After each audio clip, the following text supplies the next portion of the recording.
foi o vento. Por Sônia Machado. Narração voz neural Ricardo. Capítulo 24. Quando Lívia chegou do encontro com o Sr. Lopes, encontrou sua mãe na saleta lendo. Mamãe. Não devia estar descansando. A repreendeu enquanto lhe beijava o rosto com carinho e se sentava ao seu lado no sofá creme. Às vezes me canso de descansar. Dona Esmeralda sorriu e retribuiu o beijo da filha. Depois fechou o livro que estava lendo e olhou-a nos olhos. Na verdade estava um pouco tensa te esperando. A mãe de Lívia admitiu. Sei que foi procurar seu avô. Havia em seus olhos uma espécie de questionamento, e ao mesmo tempo uma confirmação. Sim, mamãe. Eu fui. Eu sabia que faria isso quando saiu. Dona Esmeralda confessou. E o encontrou? Sim, eu encontrei. Lívia ficou por instantes olhando um ponto qualquer da saleta, recordando o encontro com o avô e seus traços marcados pelo tempo. Sem dúvida havia uma aura de poder e orgulho que o envolvia. Mas havia também uma ternura em seu olhar. Uma ternura que, talvez, só os netos podem notar, não importa quanto o avô possa ser prepotente, bravo, ranzinza. Avô e neto são cúmplices. E essa é uma relação mais natural que existe. Lívia queria poder ter vivido essa cumplicidade. O que sentiu quando viu? Dona Esmeralda tirou a filha de seus devaneios. Sabe, mamãe? Eu confesso que senti emoção.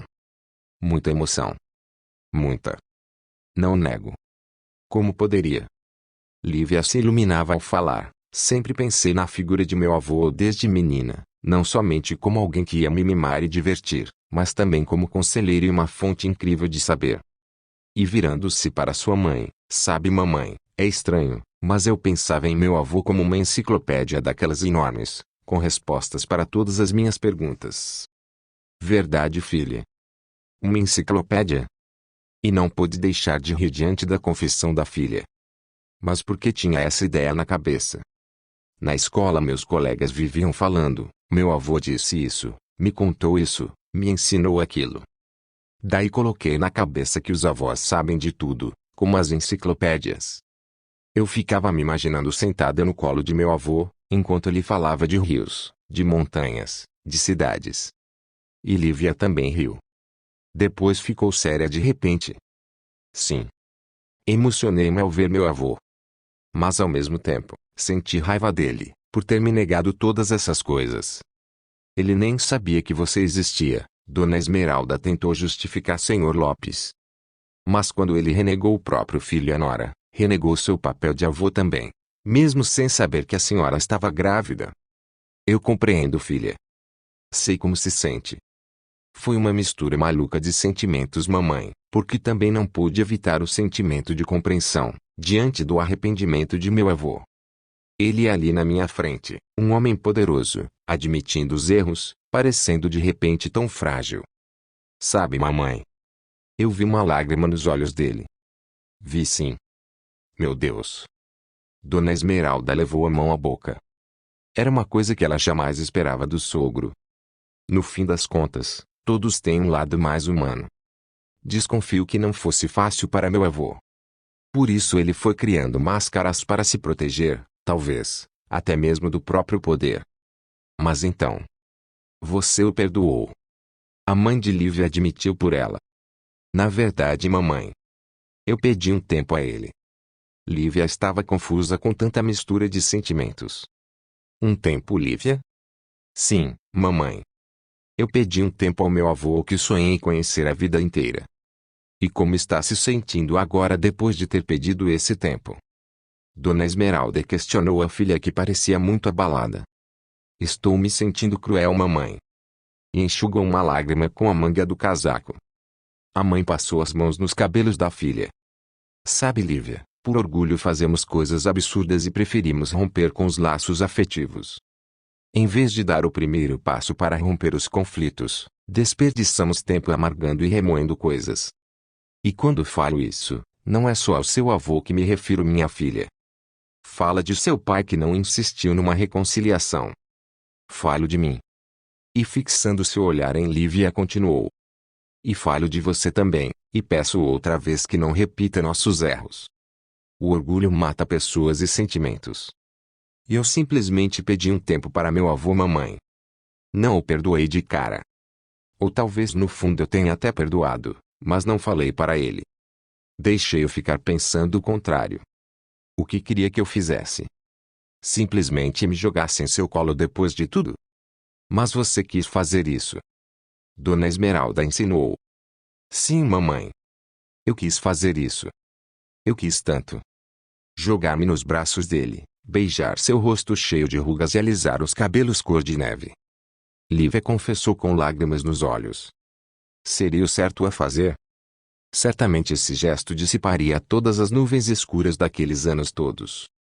Esse gesto repararia, inclusive, as atitudes de seu pai que já se foi e também de sua mãe, cujo fim estava bem próximo.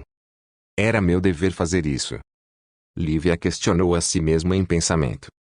No entanto, simplesmente pedira um tempo ao avô, e o deixara lá amargando sua culpa e suplicando em silêncio seu perdão.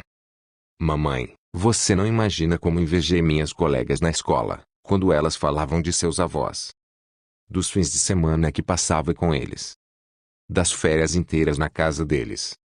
Todas elas tinham uma história para contar e eu não tinha nenhuma. Apenas as que eu inventava em minha mente e guardava só para mim. Mas um dia mamãe. Lívia pareceu viajar para um tempo distante e abraçou com a mãe.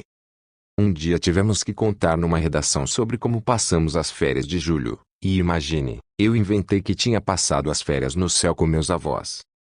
Falei que lá era lindo, e que tinha um monte de anjos, e meus avós plantavam flores em jardins que não tinham fim. Lívia não pôde evitar um soluço e algumas lágrimas molharam os cabelos de sua mãe. Dona Esmeralda baixou o olhar sob o peso do arrependimento. Ela não devia ter ocultado a existência do Sr. Lopes para a filha durante tanto tempo. Talvez tudo já tivesse se resolvido. Pois que avô não se derreteria diante de uma neta. Perdoe-me, minha filha, por ter tirado essas coisas de você. Não sabe como me dói. Dona Esmeralda enxugou uma lágrima que escorria pela face, e Lívia preocupou-se que aquela emoção não lhe fizesse bem. Mamãe, não se culpe, afinal foi meu avô que os renegou. Mas eu devia.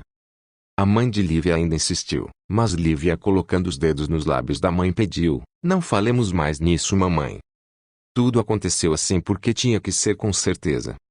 E agora você precisa descansar. Já se esforçou muito. Não se preocupe que tudo vai se resolver. Eu prometo. E levantou-se para levar sua mãe para o quarto. Dona Esmeralda seguiu obediente. Mas já na sua cama, ela ainda falou sobre o tempo que pediu ao seu avô. Não o prolongue muito.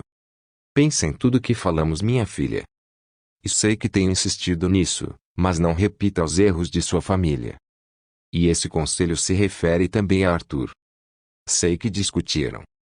Lívia não havia ainda contado à mãe sobre seu rompimento com Arthur, e nem o motivo desse rompimento. Mas então teve a certeza que a mãe, apesar de doente, não deixava de observar à sua volta. Ela e Arthur não chegaram a brigar, mas em algum momento ela devia ter falado alto, e chamado a atenção da mãe. Mamãe, quanto a Arthur. Ele traiu minha confiança quando escondeu algo de mim. Como insistir num relacionamento assim?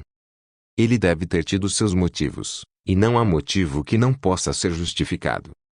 Disse segurando as mãos da filha. Ele é um bom rapaz e gosta de você de verdade. Lívia, por um instante, se permitiu pensar em Arthur.